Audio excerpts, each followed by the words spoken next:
சிம்பிளாக ஈஸியாக 3 பொருளை வச்சு நம்ம பட்டர் குக்கீஸ் பண்ண போகிறோம். அதுவும் அவன், முட்டை, அதுக்கப்புறமா பேக்கிங் பவுடர், பேக்கிங் சோடா எல்லாமே பண்ண போகிறோம். இதுக்கு முதல்ல கடாயை ப்ரீஹீட் பண்ணிக்கலாம். இதுக்கப்புறமா 1/4 கப் பட்டர் எடுத்துக்கணும். நல்ல சாஃப்டான பட்டராக இருக்கணும் உங்களுக்கு. இது நல்லா ஃப்ளஃபியாக வர வரைக்கும் நீங்கள் மிக்ஸ் பண்ணிடணும். அதுக்கப்புறமா பவுடர் சுகர் இல்லைன்னா வெல்லம், அது பார்த்தீங்க அப்படின்னா ஒரு 1/2 கப் போட்டுக்கலாம். இதுக்கப்புறமா மைதா இல்லைன்னா கோதுமை மாவு 1 கப் போட்டுக்கணும். இதையும் சேர்த்து நல்லா மிக்ஸ் பண்ணணும்.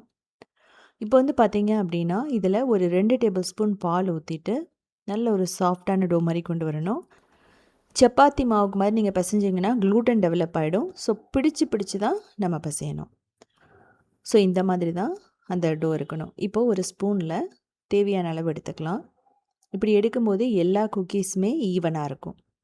ஸோ இந்த மாதிரி ஷேப் பண்ணிவிட்டு ஃபோர்க்கை வச்சு நீங்கள் டிசைன் பண்ணிடலாம். ப்ரீஹீட் பண்ண கடாயில் வைக்க போகிறோம். 5 நிமிஷம் மீடியம் ஃப்ளேமில் ப்ரீஹீட் பண்ணிவிட்டு ஒரு 35 மினிட்ஸ் லோ மீடியம் ஃப்ளேமில் பேக் பண்ணிங்கன்னா சூப்பராக ரெடி ஆகிடும். உங்களுக்கு பார்த்தா தெரியும், கீழே ப்ரௌனாக இருக்கும். 2 வீக்ஸ் வரைக்குமே இது கெட்டு போகும்.